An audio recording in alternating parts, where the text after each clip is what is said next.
Halo rekan-rekan mahasiswa, Assalamualaikum warahmatullahi wabarakatuh. Bertemu lagi dengan saya, Anwar Fuadi. Kita lanjutkan diskusi kita di mata kuliah Proyek Sistem Informasi 2. Pada video kali ini, kita akan melanjutkan belajar kita ke diagram UML yang lain, yakni kelas diagram. Tujuan dari pembelajaran ini adalah supaya rekan-rekan mahasiswa dapat memahami fungsi-fungsi dari kelas diagram. Berikut juga dengan rekan mahasiswa yang diharapkan mampu untuk membaca dan juga mampu untuk membuat secara mandiri kelas diagram.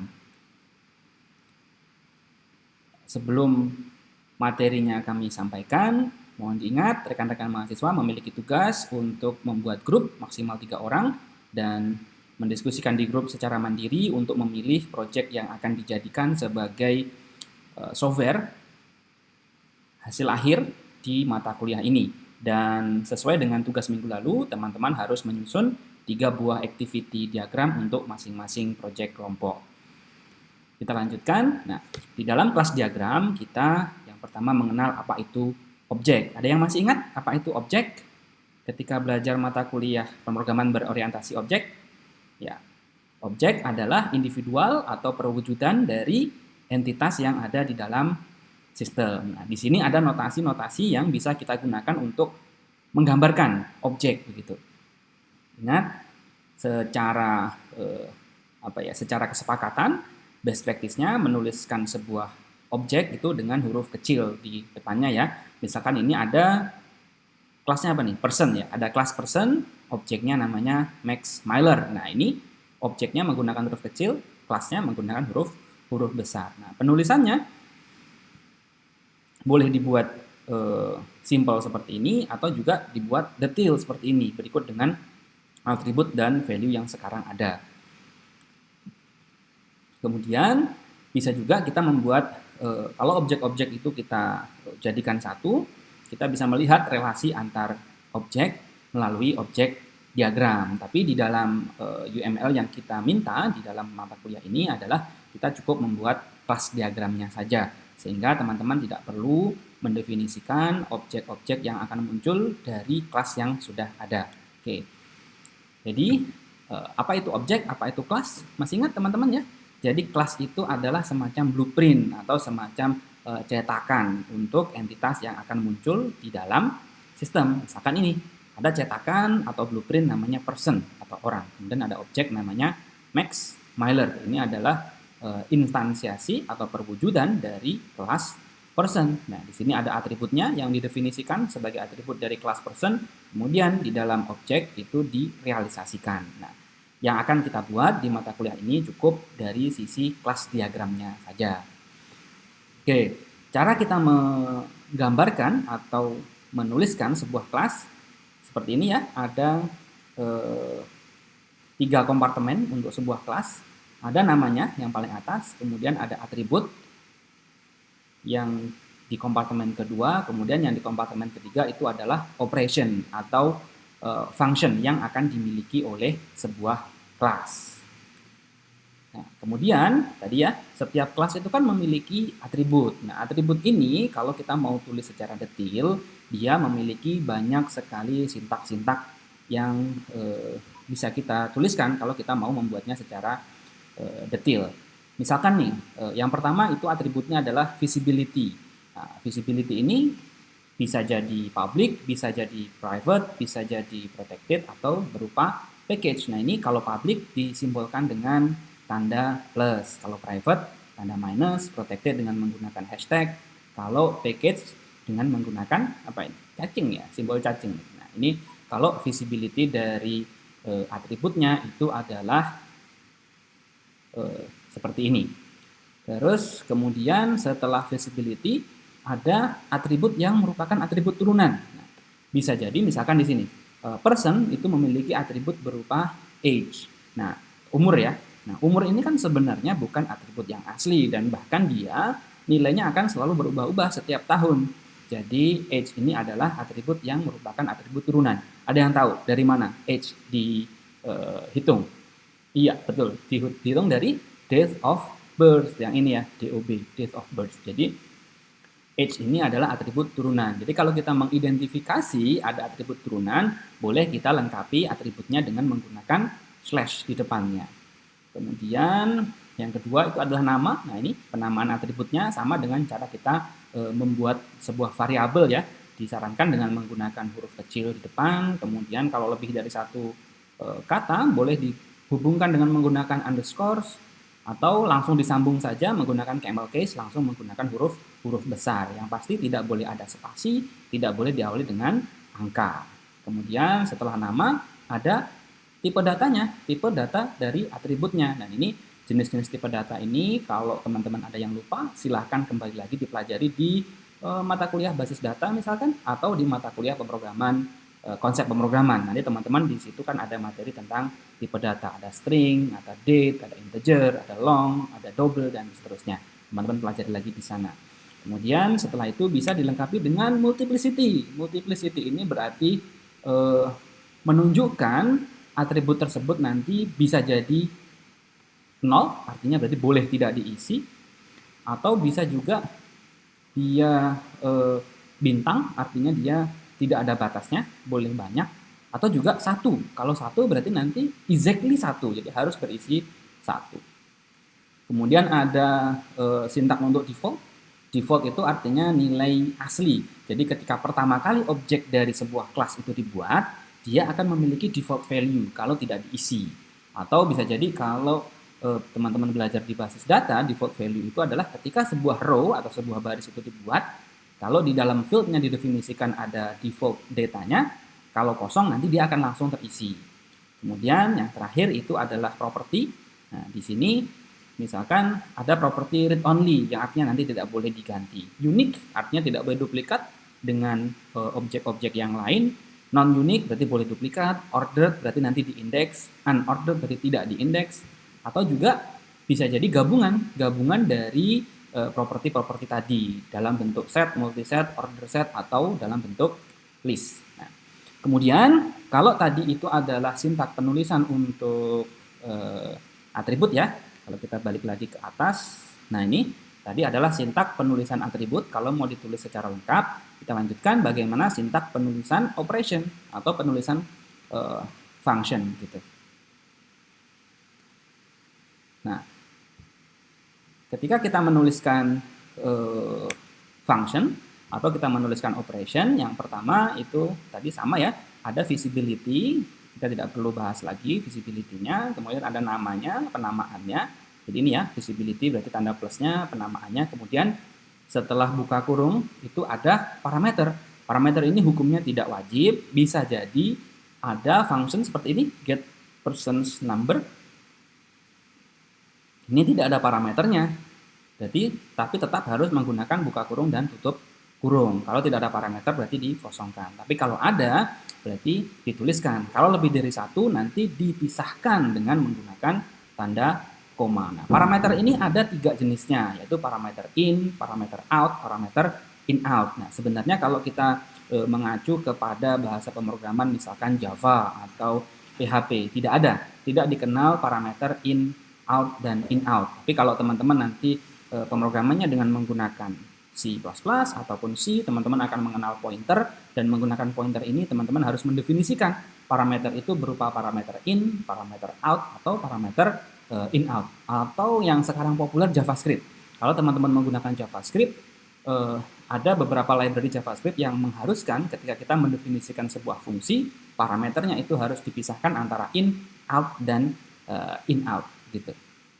Kemudian setelah itu ada type-nya. Nah, ini type apa nih? Tipe apa nih kalau di dalam fungsi? Ada yang ingat? Return value, maksudnya apa return value? Ya. Nilai balik atau nilai yang dihasilkan setelah fungsi itu dipanggil. Tipenya bisa void. Ada yang tahu void artinya apa? Void? Ya, void artinya adalah tidak ada nilai baliknya gitu. Jadi semua fungsi harus ada nilai baliknya secara sintak. Tapi kalau memang tidak ada, berarti harus ditulis dengan void. Kemudian ada boolean, ada integer, dan seterusnya. Nah, terus kemudian bagaimana cara kita menuliskan di dalam kelas diagram? Nah, teman-teman bisa pilih, mau menuliskan dengan cara yang paling kiri ini, hanya nama kelasnya saja, boleh. Mau nama kelasnya dilengkapi dengan nama propertinya, dilengkapi dengan operationnya, boleh. Atau mau lebih lengkap lagi, namanya, terus kemudian parameter, ini atribut ya, atributnya dilengkapi dengan sintak-sintaknya, apakah ini public, private, protected, dan seterusnya. Terus kemudian ketika menuliskan operationnya juga dilengkapi dengan apa nih? Dilengkapi dengan access modifier-nya gitu atau visibility-nya. Nah, boleh teman-teman boleh memilih menggunakan yang paling kiri ataupun yang paling kanan atau yang tengah begitu. Jadi semakin ke kanan ini semakin detail, tergantung bagaimana teman-teman menginginkan. Terus kemudian antara satu kelas dengan kelas yang lain itu pasti akan memiliki hubungan atau memiliki association. Di dalam kelas diagram, association secara minimal itu digambarkan dalam bentuk solid line tanpa ada panah. Nah, tinggal nanti kalau mau didetailkan lagi, nah ada multiplicity-nya, ada arahnya dan seterusnya. Kita lihat. Yang pertama, binary association. Nah, kalau kita lihat di sini asosiasinya hanya garisnya saja ya. Terus kemudian kalau dikasih panah, artinya navigability-nya ya ini yang panah, artinya kelas profesor itu tidak bisa dibaca dari student karena di sini ada silangnya. Nah, ada silangnya. Tetapi kebalik ya. Jadi kelas profesor itu bisa dibaca dari student karena di sini ujungnya adalah panah. Jadi student itu bisa diketahui siapa profesornya atau siapa pembimbing akademiknya ya. Kalau di kita kan tidak dikenal ya, pembimbing akademik ya jarang dimanfaatkan. Nah, kemudian kalau sebaliknya, karena di sini di sisi student ini ada silangnya, artinya profesor itu tidak bisa diketahui studentnya siapa saja begitu. Ini secara sintaks saja. Terus kemudian di sini ada association name, kalau mau dikasih nama give lecture for, mirip dengan kita membuat IRD ya. Jadi relasinya ada namanya. Kemudian juga di sini ada rules-nya. Rules-nya dia ketika berelasi menjadi lecture. Ini binary association. Nah, sebenarnya jarang sekali ya kita menggunakan silang di dalam kita menggambarkan navigability dari kelas diagram. Lebih sering hanya menggunakan solid line biasa. Kalaupun mau dilengkapi itu biasanya malah dilengkapi dengan multiplicity-nya, tidak dengan navigability-nya. Nah, ini secara standar memungkinkan untuk kita membuat hanya line saja, line kemudian dilengkapi dengan arrow di ujung kanan sama ujung kiri, atau salah satu ujung, atau salah satunya menggunakan silang. Tetapi best practice-nya yang paling sering digunakan adalah yang seperti yang sebelah kanan, hanya menggunakan solid line atau dilengkapi dengan arrow, dilengkapi dengan panah. Nah, kemudian selain association ada yang namanya aggregation. Nah, aggregation ini ada dua tipe. Yang pertama itu adalah shared aggregation dan yang kedua itu adalah composition. Shared aggregation ini atau bisa kita sebut sebagai relasi yang lemah, sedangkan composition itu adalah relasi yang kuat. Kita lihat apa maksudnya lemah dan kuat ini. Kita lihat yang pertama, agregasi yang lemah atau shared aggregation. Nah, disimbolkan dengan kelas yang berhubungan dengan kelas yang lain, dihubungkan dengan sebuah solid line, tetapi di salah satu ujungnya ditambah ditambah belah ketupat atau ditambah diamond yang dalamnya kosong, hollow diamond ya istilahnya ya, hollow diamond. Nah, ini menunjukkan shared aggregation yang artinya relasinya ini adalah relasi yang lemah. Contoh nih di sini ada sebuah kelas, kemudian ada mahasiswa. Nah, kalau kelasnya ini dihapus, mahasiswanya tidak akan ikut hilang karena relasinya adalah weak atau shared aggregation atau agregasi yang lemah. Sama seperti yang di bawah. Ada studi program atau program studi, kemudian ada mata kuliah. Kalau program studinya dihapus, mata kuliahnya juga boleh hilang. Kenapa kalau hilang? Kalau hilang nanti data nilainya mahasiswa nanti akan ikut hilang sehingga dia didefinisikan dalam bentuk shared aggregation atau agregasi lemah atau relasi lemah. Berbeda dengan yang ini, composition atau strong aggregation, agregasi yang kalau salah satu sisinya itu dihapus, maka sisi yang lain nanti akan ikut hilang. Misalkan nih di sini ada sebuah kelas namanya building, gedung. Katakanlah gedung. Di dalam gedung ada ruang kelas, lecture hall. Di dalam ruang kelas itu ada beamer. Beamer itu apa ya? Beamer itu pemancar. Katakanlah di dalam ruang kelasnya itu ada access point untuk Wi-Fi-nya. Nah, ini relasinya dalam bentuk strong aggregation, agregasi yang kuat atau istilahnya composition. Kalau buildingnya dihapus, ya pasti tidak akan ada ruang kelas karena gedungnya dihapuskan. Kalau ruang kelasnya tidak ada, ya berarti beamernya juga tidak akan ada. Jadi artinya kalau weak aggregation, ketika ujungnya dibuang, ujung yang lainnya akan tetap ada. Tetapi kalau composition itu akan ikut hilang. Nah, coba kita lihat, ini adalah hubungan agregasi antara mobil dengan ban, car dan tire. Nah, ini coba kita lihat. Mana nih yang benar, mana yang salah? Yang atas, benar atau salah? Yang dua, benar atau salah? Yang ketiga, yang keempat, boleh di pause videonya, coba dijawab, terus kemudian nanti dilanjutkan. Nah, ini jawabannya. Yang pertama, car dengan tire. Ini benar ya. Jadi, a tire can exist without a car. Jadi, sebuah bannya boleh tetap ada tanpa ada mobil. Dilambangkan dengan yang mana nih? Nah, dengan 0 ya. Artinya, tire itu boleh saja dia tetap ada walaupun tidak ada mobilnya. Ini simbolnya 0. Gitu. Tapi kemudian, tire itu tidak boleh menjadi bagian dari banyak mobil. Kan satu ban hanya bisa dipasang di satu mobil. Yang ketiga ini ya. Jadi ban itu tidak boleh menjadi bagian dari banyak mobil. Ya kalau sudah dipasang di salah satu mobil kan tidak bisa dipasang di mobil yang lain. Kalau dipindah berarti mobil yang lama tidak punya ban kan begitu. Jadi dilambangkan dengan tire itu boleh berdiri sendiri 0, tidak dipasang di mana-mana, atau kalaupun dipasang itu maksimal di salah satu, hanya di satu mobil saja. Jadi multiplicity-nya dilambangkan dengan 0 kemudian 1. Kemudian di sini ada angka 4. Artinya apa? Yang tahu? Berarti mobil hanya bisa memiliki 4 tire, exactly 4 tire. Gitu. Kalau yang kedua, ini kenapa merah? Ada yang tahu kenapa? Nah ini, tire harus terpasang ke car ya, ini artinya ya. Kalau ini kan, kalau kita baca car dengan 4 tire berarti benar, tire dengan 1 car, karena di sini hanya ada angka satunya saja, yang artinya dia harus begitu, exactly harus 1, harus benar-benar 1. Nah ini salah, karena bisa jadi tayarnya tidak lagi dipasang, masih dipajang di toko kan. Nah, kemudian ini yang ketiga sudah, yang keempat, nah ini. Jadi ini type of tire ya, jadi mobil itu bisa punya banyak tipe ban, bisa punya maksimal 2 tipe ban begitu ya. Nah, kalau di sini berarti tipe-tipe ban itu bisa dipakai di banyak mobil, kan bisa jadi ada 5 mobil dengan tipe ban yang sama begitu. Jadi ini arti dari masing-masing multiplicity-nya, dan ini adalah agregasinya. Oke, kemudian ada lagi generalization, karena kita object oriented sudah pasti akan ada generalization, atau ada parent dengan child, ada superclass, ada class, dan ada subclass begitu ya.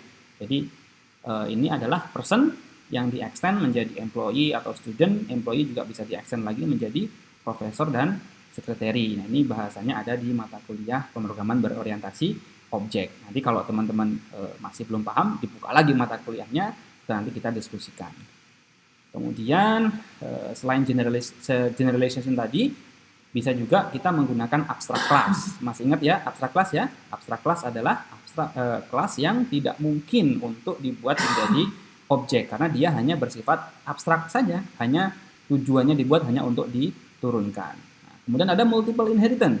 Multiple inheritance, satu buah kelas yang merupakan turunan dari banyak kelas. Nah, ini kalau di Java ya, kalau kita ingat-ingat lagi, di Java tidak boleh melakukan multiple inheritance. Dia tidak bisa mengextend lebih dari satu kelas. Bagaimana kalau kita mau menurunkan dari lebih dari satu kelas ya? Berarti kita tidak menggunakan superclass dan subclass, tapi kita menggunakan, ada yang ingat apa yang kita gunakan? Interface ya, kita menggunakan interface. Nah, ini contohnya ketika kita mau menggambarkan sebuah apa ya, ini berarti kehidupan di kampus ya, dalam bentuk kelas diagram. Boleh menggunakan agregasi, boleh juga tidak. Nah, ini bebas ya. Yang penting ketika jadi tidak ada benar dan tidak ada salah, tergantung pendekatan seperti apa yang akan teman-teman gunakan. Misalkan di sini Di sebelah kiri ini student, research associate, kemudian employee, ini tidak digabungkan menjadi satu, ini dipisah-pisah begitu, tidak dihubungkan. Sementara kalau yang sebelah kanan, dilihat, ini ada generalization-nya. Jadi ada person yang turunannya itu berupa student ataupun employee bisa diturunkan lagi menjadi research associate, menjadi administrative employee. Nah ini tergantung nih, kalau menurut saya sebelah kiri, kelas diagram yang sebelah kiri ini mirip dengan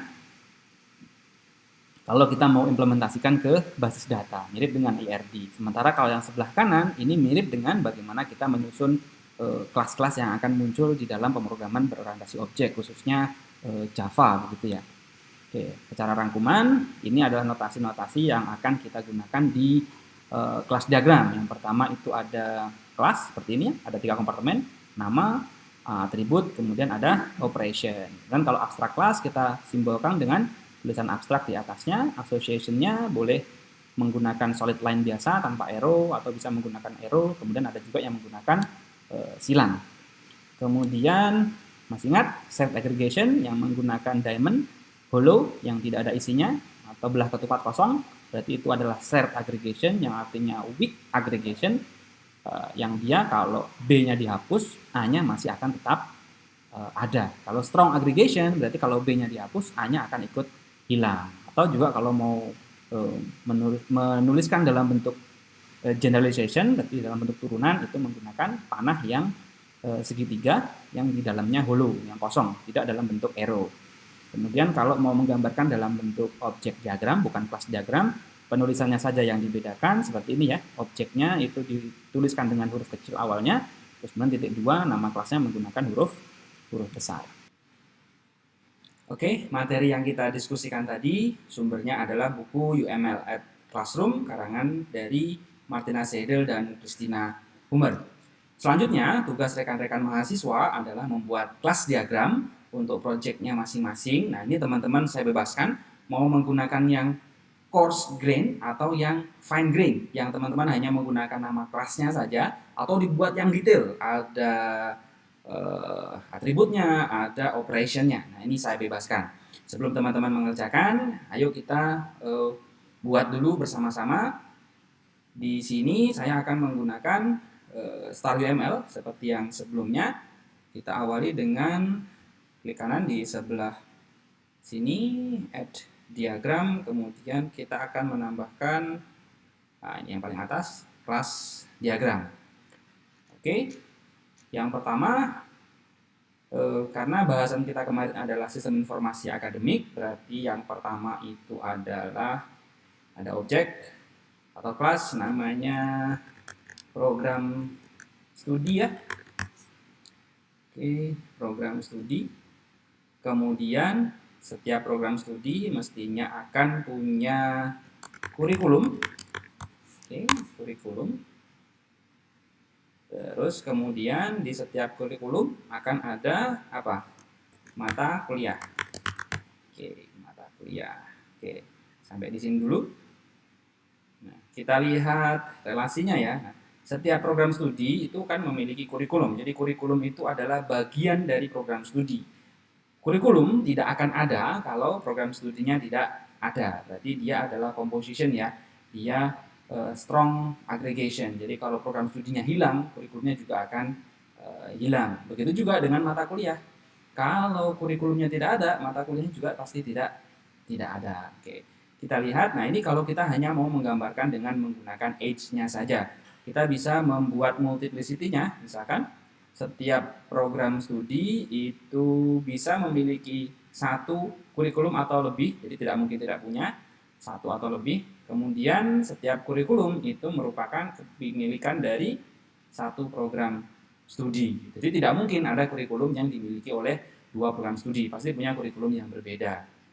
Kemudian sama yang di sini, setiap mata kuliah merupakan bagian dari satu kurikulum, dan setiap kurikulum itu memiliki satu atau banyak mata kuliah. Tidak mungkin kurikulum tidak memiliki mata kuliah. Oke. Kemudian setiap kuliah ketika diselenggarakan nanti akan menjadi ada kelas namanya perkuliahan. Jadi ada mata kuliahnya, ada kuliahnya. Nah, ini kuliahnya kan di kelas masing-masing ya. Jadi antara satu kelas dengan antara satu kelas dengan kelas yang lain itu memiliki perkuliahan yang berbeda walaupun dengan mata kuliah yang sama. Nah, ini boleh kita gambarkan dengan menggunakan association. Nah, ini. Coba digambarkan multiplicity-nya. Ada yang bisa memberikan usulan? Satu perkuliahan itu mengandung berapa mata kuliah? Satu perkuliahan punya berapa mata kuliah? Pasti satu ya, tidak mungkin ada kuliah yang di dalamnya banyak mata kuliah. Sedangkan mata kuliah ini bisa diselenggarakan di banyak perkuliahan. Bisa jadi tidak diselenggarakan juga. Nah, jadi 0, titik-titik, bintang. Oke. Kemudian, nah, perkuliahan itu diselenggarakan di setiap semester. Gitu. Kita bisa punya kelas namanya semester. Kita gambarkan dengan association. Oke, satu semester ada berapa perkuliahan? Bisa jadi satu, bisa jadi banyak ya. Oke, terus kemudian perkuliahan itu diselenggarakan exactly hanya di salah satu semester. Kalau dia di semester lain itu perkuliahan yang lain dengan kode penyelenggaraan yang lain. Atau tahun penyelenggaraannya beda, semester penyelenggaraannya beda. Terus kemudian setiap perkuliahan pasti ada dosennya. Oke. Setiap perkuliahan pasti ada dosennya.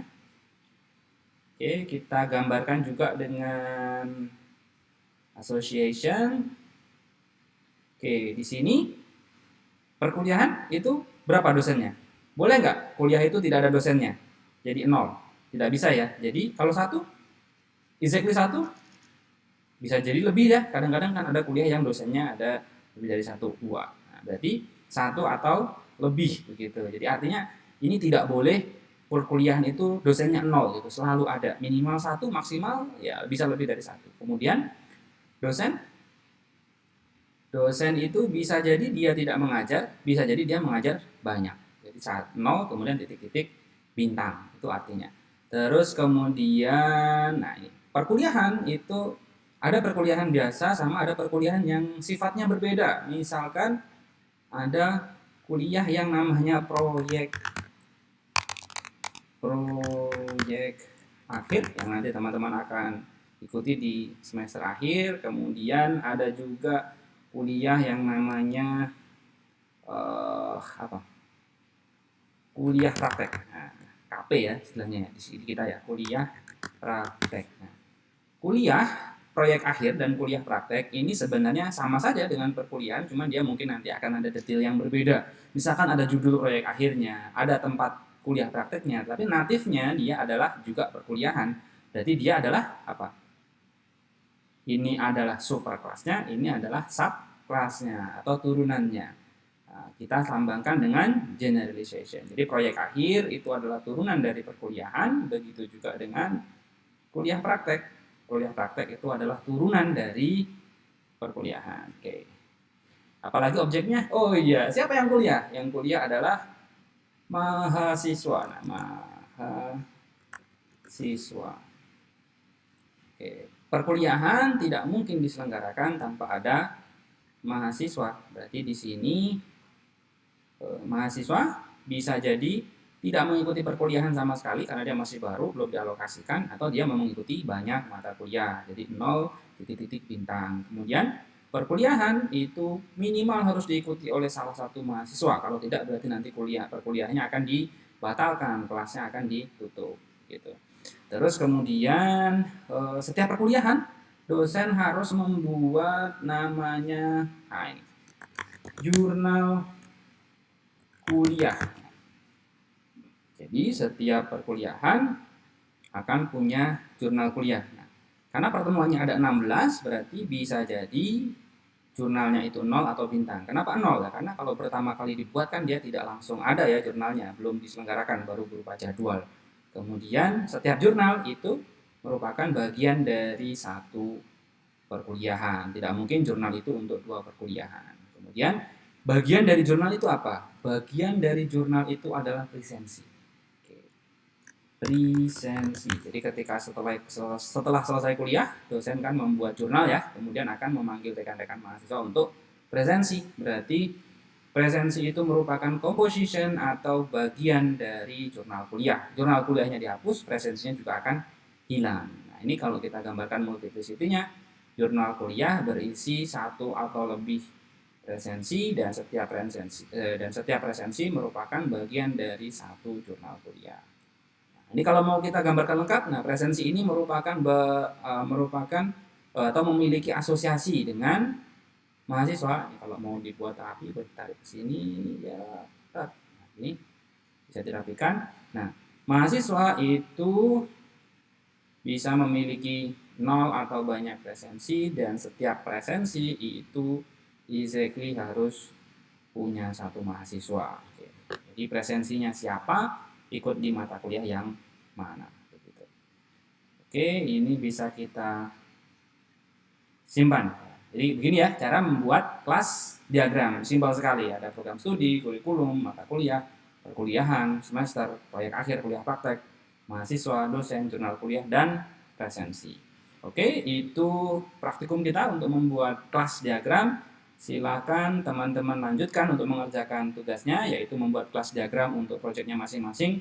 Ini boleh didetailkan ya, misalkan teman-teman mau ini program studinya. Program studinya mau ditambahkan, nah ini di sini ada atribut, misalkan ditambahkan kode, misalkan kode program studi. Terus kemudian di sini mau ditambahkan nama, misalkan nama prodi. Nah, boleh dibuat lebih detail seperti itu. Terus kemudian, nah kalau operationnya berarti yang mana operationnya ini? Yang ini adalah operation, misalkan operationnya adalah get nama, misalkan get nama pendek atau get singkatan. Nah, kan? Jadi nama prodi panjangnya adalah pemeliharaan komputer jaringan. Ketika get singkatan berarti nanti akan menghasilkan PKJ begitu ya. Jadi ini plus artinya dia public. Kalau mau diubah misalkan, nah ini ada public, ada protected, private, package. Jadi sama persis dengan yang ada di materi kita. Nah, silakan teman-teman explore untuk membuat kelas diagramnya. Boleh dibuat simple seperti ini atau boleh dibuat fine grain, dibuat lebih detail. Ya, kalau membuat lebih detail nanti nilainya bisa jadi saya tambah begitu ya. Oke. Silakan teman-teman kerjakan sesuai dengan proyeknya masing-masing, dikumpulkan nanti akan diberikan feedback. Oke, itu yang kita pelajari di UML diagram kelas diagram. Sampai ketemu di video selanjutnya. Terima kasih. Assalamualaikum warahmatullahi wabarakatuh.